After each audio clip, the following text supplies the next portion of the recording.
আসসালামু আলাইকুম রহমতুল্লাহি ওবরকাতুহ। সম্মানিত দর্শক, নিয়তির এমনই খেলা, একই ঘটনা বারবার শুধু ব্যক্তিগত জীবনে, জাতীয় জীবনে ফিরে আসে।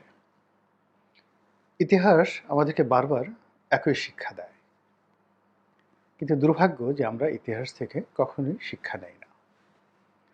আমাদের জাতীয় জীবনে বেশ কয়েকটি ঘটনা, সেই ৭৫-এর ১৫ই আগস্ট থেকে আজ অবধি প্রায় প্রতিটি রাজনৈতিক ঘটনাই দেখার সুযোগ হয়েছে, পড়ার সুযোগ হয়েছে এবং এই রাজনৈতিক ঘটনাগুলো দ্বারা ক্ষতিগ্রস্ত অথবা লাভবান হওয়ার সুযোগ হয়েছে। তো আমি এই কারণে হলো কি যে কেন জানি অন্য সবার মতো আমি আচরণ করতে পারি না। আমি যেমন ধরুন আপনারা অনেকে আমাকে চিনতে শুরু করেছেন সেই ২০০৮ সন থেকে, যখন আমি আওয়ামী লীগের মনোনয়ন পেলাম। এর আগে আমি ছিলাম একজন অখ্যাত ব্যক্তি, ব্যবসা-বাণিজ্য করতাম। শুধুমাত্র ব্যবসায়িক সেক্টরে যারা ছিলেন তারা চিনতেন একজন তরুণ সফল ব্যবসায়ী হিসেবে, কিন্তু আপনারা চিনতেন না। কিন্তু ২০০৯ সন থেকেই আমি এই যে আমার যে অতীত অভিজ্ঞতা, পড়াশোনা যা কিছু আছে, যা কিছু দেখেছি, ওগুলোর আলোকে যে কথাগুলো বলেছি, যখন কোনো কথা বলেছি, সেটি কখনো ১ মাস, কখনো ১ বছর, কখনো ১০ বছরের অ্যাডভান্স চিন্তাভাবনা ছিল। এই কারণে সমাজ আমাকে কখনোই রাতারাতি গ্রহণ করতে পারেনি। আবার যখন গ্রহণ করেছে, তখন আসলে আমাদের করার কিছুই ছিল না। যেমন ধরুন, আমি এই আ সরকার যখন দায়িত্ব নেয়নি, তার আগেই আমি বুঝে ফেললাম যে এই সরকার যাদের দ্বারা নিয়ন্ত্রিত হচ্ছে এবং যেভাবে এগোচ্ছে, এখানে নির্ঘাত তাদের ভুল হবে। অর্থাৎ এই যে জামাতের নেতৃবৃন্দ, বিএনপির নেতৃবৃন্দ থেকে শুরু করে অন্যান্য যারা রাজনৈতিক নেতা রয়েছেন, তারা যে ক্যান্টনমেন্টে গেলেন জেনারেল ওয়াকারুজ্জামানের আহ্বানে, আমার কাছে মনে হয়েছিল যে এটা একটা রং সিদ্ধান্ত। আল্টিমেটলি যখন গেছেন তখন শেখ হাসিনার আর বাংলাদেশে থাকার কোনো সুযোগ ছিল না। দায়-দায়িত্ব সেনাবাহিনীর হাতে। যদি সেনাবাহিনী এটিকে আরও ২৪ ঘন্টা, ৪৮ ঘন্টা নিজেদের নিয়ন্ত্রণে রাখতেন এবং এটি পলিটিক্যাল সলিউশনের মাধ্যমে এখন যারা আছেন তারাই রাষ্ট্র ক্ষমতা নিতেন, আজকের এই সাংগঠনিক, সাংবিধানিক, রাজনৈতিক, সামাজিক এবং মনস্তাত্ত্বিক সমস্যাগুলো তৈরি হতো না। তো এই কর্মকাণ্ডগুলো যারা করেছেন, তাদেরকে সরাসরি আঘাত না করে আমি সেই আগস্ট মাসের ৭ তারিখে একটা স্ট্যাটাস দিয়েছিলাম এবং এটা নিয়ে অনেকেই বিক্ষুব্ধ হয়েছেন। যারা এই আন্দোলনের পক্ষে দীর্ঘদিন কাজ করেছেন এবং এই আন্দোলনের সফলতায় যারা ছিলেন উদ্বেলিত, তারা মুহূর্তের মধ্যেই আমার শত্রুতে পরিণত হয়ে গেলেন। যারা আমাকে ভালোবাসতেন, শ্রদ্ধা করতেন সেই ২০০৯ সন থেকে, তারা রাতারাতি আমাকে খারাপ মানুষ মনে করার চেষ্টা করলেন। আমাকে কেন্দ্র করে গালাগাল, ভিডিও বানানো, গোলাম ময়লা রনি, তারপরে শেষে আরও অনেক কিছু। কিন্তু দেখুন যে আমি সেই আগস্ট মাসের ১৫ তারিখ থেকে যে কথাগুলো বলছি, এখনকার বাস্তবতায় ঠিক সেই কথাগুলো ঘটে যাচ্ছে। এবং দেখেন এখন যে অবস্থার সৃষ্টি হয়েছে, আমি বললাম যে আগামীতে যে সমস্যাটা আসছে সেই সমস্যার ১ম বলি হবে জামাত। এখন ১ম বলি, দেখেন জামাত কিভাবে হয়ে গেছে। জামাতের সঙ্গে কোনো জঙ্গি সংগঠনের কখনোই সম্পর্ক ছিল না, নেই। It's a political organization. Jamaat কখনোই হরকাতুল জিহাদ মানে হুজি, হিজবুত তাহরির কিংবা জেএমবি, এদের সাথে জামাতের কখনোই বন্ধুত্ব ছিল না এবং জামাত যেভাবে চলে নেই। কিন্তু এখন দেখেন পুরো ঘটনায় যা কিছু আছে জামাতের নাম এগুলোর সাথে চলে আসছে এবং যে আমেরিকা, যে ভারত তাদের ব্যাপারে নমনীয় ছিল, এখন তারা উল্টো হয়ে গেছে। ১। ২ নম্বর হলো জামাতের আমির ১ম কয়েকদিন খুব চরমোনাই, তারপর শেষে হেফাজত, ইসলামী আন্দোলন থেকে শুরু করে অনেকের সঙ্গে বৈঠক করেছেন একটা ঐক্য করার জন্য। কিন্তু আজকের বাস্তবতা যদি দেখেন যে জামাত একা হয়ে গেছে। বিএনপি তাদের সঙ্গে নেই, কোনো ইসলামী সংগঠন তাদের সঙ্গে নেই। আর জামাতকে যারা বিশ্বাস করেছিলেন, নির্ভর করেছিলেন, শক্তির প্রতীক মনে করেছিলেন ক্যান্টনমেন্ট এবং ডক্টর মোহাম্মদ ইউনূস, তাদের সেই মোহটা কেটে গেছে। ইতিমধ্যে তারা যে শত্রুতার মুখোমুখি হয়েছে, ইসলামী সংগঠনগুলো আছে তাদের সাথে, ছাত্রদলের সাথে, বিএনপির সাথে এই ত্রিমুখী তাপ এবং চাপ তারা সহ্য করে কতটুকু এগোতে পারে এবং কতটুকু বাধাপ্রাপ্ত হয়, এটাই হবে তাদের প্রথম পরীক্ষা। এখানে পাশ করার কোনো সম্ভাবনা নেই। এই কথাটাই কিন্তু আমি বলেছিলাম, যেটা এখন ধরেন অনলি 5% দেখা যাচ্ছে, বাকি 95% এগুলো ঘটবে।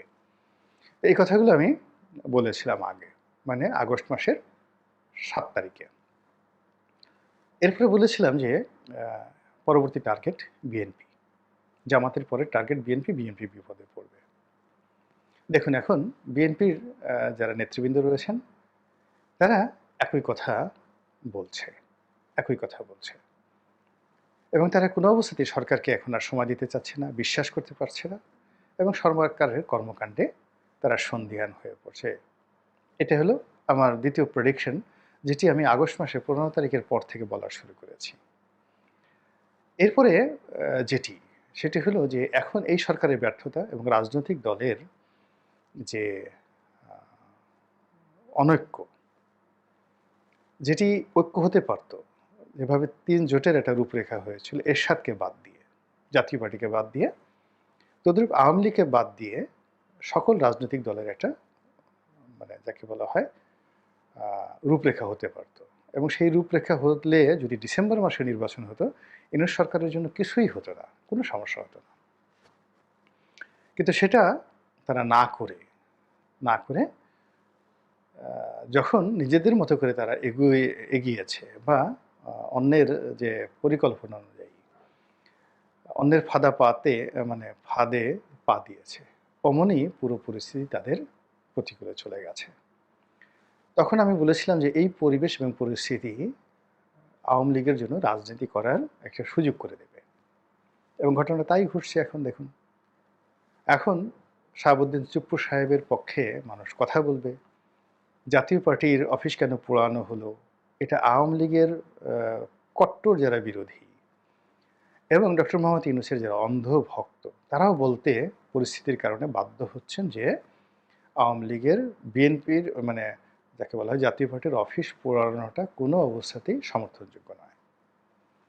এবং এখন সবাই রাজনৈতিক দল নিষিদ্ধ করা, ছাত্রলীগ নিষিদ্ধ করা, এই বিষয়গুলো নিয়ে কেউ আর এগোতে পারছে না।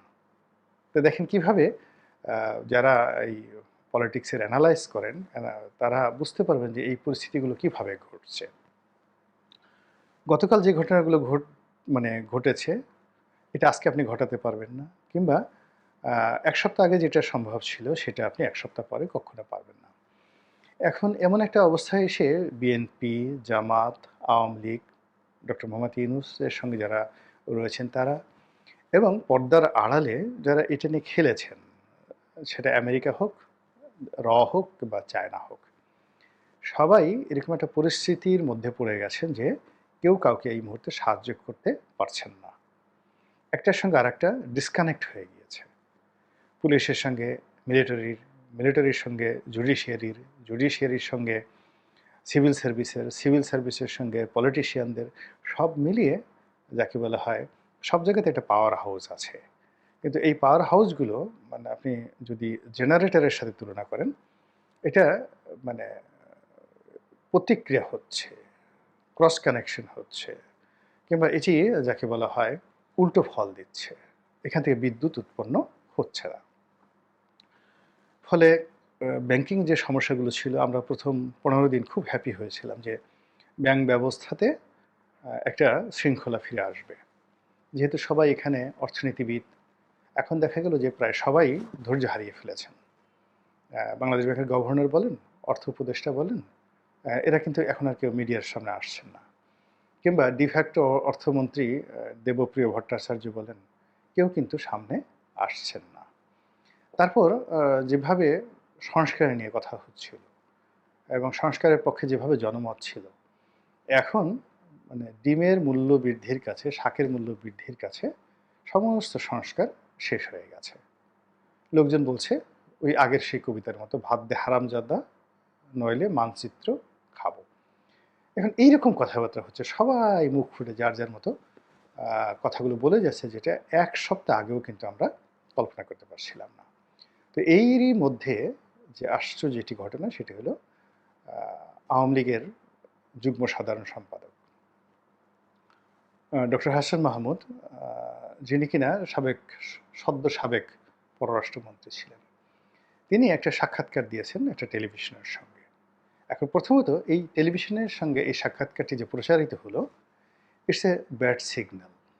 ব্যাড সিগন্যাল মিনস যে আওয়ামী লীগকে একটা ওয়াক ওভার দেওয়া হলো, এবং এই ওয়াক ওভার একটা নির্দিষ্ট জায়গা থেকে যদি যাকে বলা হয় গ্রিন সিগন্যাল দেওয়া না হতো, এই সাক্ষাৎকারটি এইভাবে ভাইরাল হতো না। This is a bad signal for the present regime. দ্বিতীয়ত তিনি সেখানে যে কথা বলেছেন, প্রশ্ন এবং কথা, এটা ম্যাটিকুলার ছিল। মানে যে প্রশ্ন করা হবে তিনিও প্রশ্নকর্তা হিসেবে প্রস্তুতি নিয়েছেন, এবং যিনি উত্তর দেবেন তিনিও প্রশ্নগুলো আগে থেকে জানতেন, এবং ধীর স্থিরভাবে উত্তর দিয়েছেন। চমৎকারভাবে ডক্টর হাসান মাহমুদ উত্তর দিয়েছেন, এবং উনার গত ১৫ বছরের যে রাজনীতি এবং সেখানকার যে ভাষা, সেই ভাষাগুলো ছিল বিরক্তিকর, যথেষ্ট আক্রমণাত্মক, এবং বিএনপির সঙ্গে আওয়ামী লীগের যে দ্বন্দ্ব সংঘাত তৈরি হয়েছে যে কয়জন মানুষের কারণে, তাদের মধ্যে এই ডক্টর হাসান মাহমুদ, তারপর ওই যে খাদ্যমন্ত্রী ছিল কামরুল সাহেব, এদের এই উল্টাপাল্টা কথাবার্তার কারণে কিন্তু সমস্যাগুলো বেশি হয়েছে। তো সেই হাসান মাহমুদ সাহেব এখন বিএনপির সঙ্গে ঐক্য করতে চান। তিনি তারেক রহমান সাহেবের প্রশংসা করছেন, এবং বিএনপির সঙ্গে যুগপৎ আন্দোলন করে গণতন্ত্র ফিরিয়ে আনার তিনি চেষ্টা করবেন, ১। ২ নম্বর হলো যে তিনি সদম্ভে নয়, অবনত মস্তকে এবং প্রসারিত চিত্তে, উন্মুক্ত চিত্তে তিনি স্বীকার করছেন যে তার সরকারের অনেকগুলো ভুল ছিল, ভ্রান্তি ছিল, এবং কিছু, কিছু তিনি জানতেন এবং ওই সময় তিনি বিরোধিতা করেছেন। আর কিছু, কিছু তিনি জানা সত্ত্বেও বিরোধিতা করতে পারেননি। আর কিছু, কিছু জিনিস ঘটে গেছে তিনি বুঝতে পারেননি।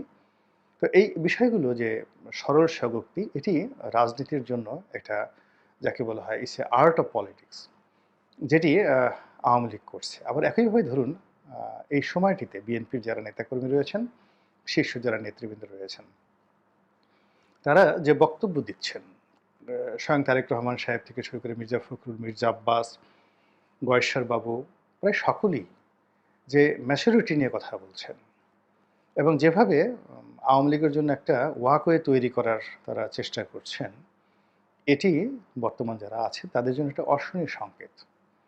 এর কারণ হলো যে আগের জমানাতে মানে ১/১১ সময়টিতে যারা পিছন থেকে খেলেছিল, তারা যে, যে কারণে ব্যর্থ হয়েছিল, সেই ব্যর্থতার জায়গাগুলো যেন না ঘটে। এজন্য এই সময়টিতে যেন বর্তমান রেজিম তারা একটা নতুন 111 এবং একটা নতুন 211, নতুন 111 যেটাকে আমরা ২/১১ বলতে পারি। তো এটা যেন বাংলাদেশে না ঘটে, এজন্য কিন্তু আ রাজনৈতিক দলগুলো একেবারে সেই August, June, July, August, September, অক্টোবরের ১ তারিখ থেকে তারা অ্যালার্ট হয়ে গিয়েছেন। এমনকি পরিবেশের কারণে জামাতও কিন্তু এখন প্রকাশ্যে আওয়ামী লীগ নিয়ে, তারপর বিএনপির বিরুদ্ধে বা নির্বাচন নিয়ে, সরকারের যে বা সংস্কার নিয়ে সরকারের যে মতাদর্শ, এটা নিয়ে কিন্তু তারা কথাবার্তা বলতে পারছেন না। আওয়ামী লীগ জমানাতে আওয়ামী লীগ কতগুলো রাস্তার যে ক্ষুদ্র, ক্ষুদ্র রাজনৈতিক দল, যাদেরকে ডিজিএফআই এর দালাল বলা হতো, তাদেরকে টাকা পয়সা দিয়ে অনেক কৃত্রিম আন্দোলন তৈরি করতেন, অনেক মব তৈরি করতেন। তাদের কাজই ছিল ডিজিএফআই এর টাকা খেয়ে সরকারকে অকথ্য ভাষায় গালাগাল করা।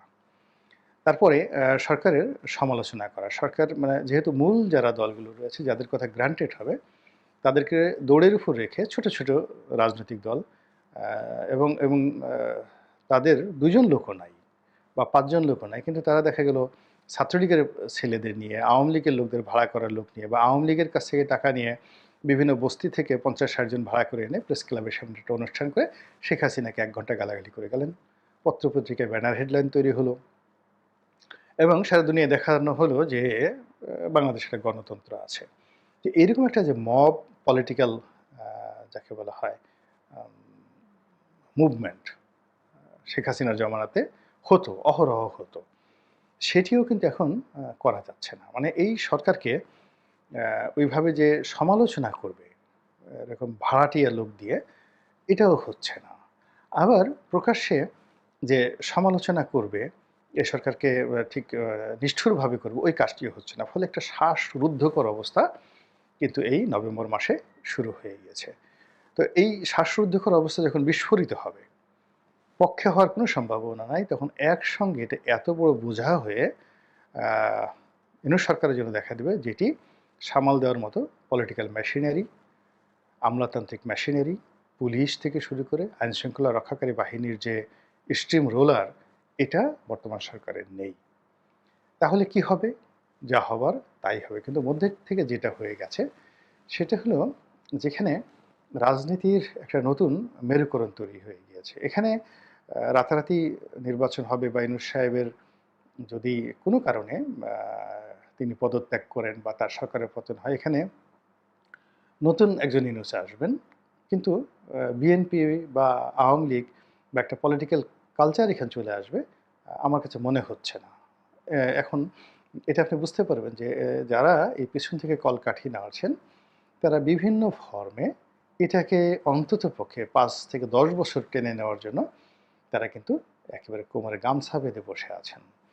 এবং সেগুলো করার জন্য যেটি দরকার সেটি হলো আফ্রিকান মডেল।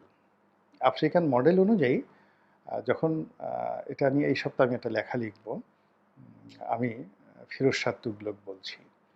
তো দিল্লির সালতানাতে মোহাম্মদ বিন তুগলকের মৃত্যুর পর ফিরোজ শাহ তুগলক ক্ষমতায় এলেন এবং তিনি প্রথম ১০ বছর যে কর্মকাণ্ডগুলো করেছিলেন, ঠিক সেম কর্মকাণ্ডগুলোকে বলা হয় ফিরোজ শাহ ডক্ট্রিন। তো সেটা আমি বর্ণনা করব। অর্থাৎ একটা সমাজে যখন বিশৃঙ্খলা তৈরি হয় এবং যিনি শাসক তিনি কোনো পক্ষ অবলম্বন না করে শুধু বাঁশি বাজাতে থাকেন, তখন সমাজ রসাতলে যায়, কিন্তু শাসকের কিন্তু পরিবর্তন হয় না, কখনই হয় না। তো ওইরকম একটা পরিবেশ পরিস্থিতি হয়তো আগামীতে তৈরি হবে। আমরা ক্ষতিগ্রস্ত হব, কিন্তু যারা শাসন ক্ষমতা চালাবেন পেছন থেকে, তারা হয়তো সামনের অভিনেতাকে পরিবর্তন করবেন, নায়ক পরিবর্তন করবেন, নায়িকা পরিবর্তন করবেন, গায়িকা পরিবর্তন করবেন, কিন্তু নাটকের যে পরিচালক, পরিচালক কিন্তু সেখানে একই থাকবে। তো এই যে খেলাটা, একটা 2-11 এর যে খেলা, এই খেলাটা কিন্তু আওয়ামী লীগও বুঝতে পেরেছে, বিএনপিও কিন্তু বুঝতে পেরেছে। ফলে তারা নমনীয় হয়েছে। এখন যেহেতু বিএনপি সুবিধাজনক অবস্থায় আছে, এজন্য বিএনপির কাছে, তারেক রহমান সাহেবের কাছে আওয়ামী লীগের আত্মসমর্পণ করা ছাড়া এই মুহূর্তে আর কোনো উপায় নেই। এবং এই যে নৌকা, বিএনপির যে আওয়ামী লীগের যে প্রতীক, এই নৌকা যদি তারেক রহমানের হাতে দিয়ে দেওয়া হয় এবং সেই নৌকায় যদি তারেক রহমানের ধান ভরে যায় এবং সেই ধানসহ যদি ভব নদী, মানে রাজনীতির যে ভব নদী, সেটা পাড়ি দেওয়ার চেষ্টা জনাব তারেক রহমান সাহেব করেন, আমার কাছে মনে হচ্ছে না যে চক্রান্তকারীরা সেই গতি রোধ করার ক্ষমতা রাখেন। জনতার জয় অবশ্যম্ভাবী এবং নিশ্চিত। আল্লাহ আমাদের সবাইকে হেদায়েত দান করুন এবং হেফাজত করুন। আসসালামু আলাইকুম রহমতুল্লাহি ওয়া বারাকাতুহু।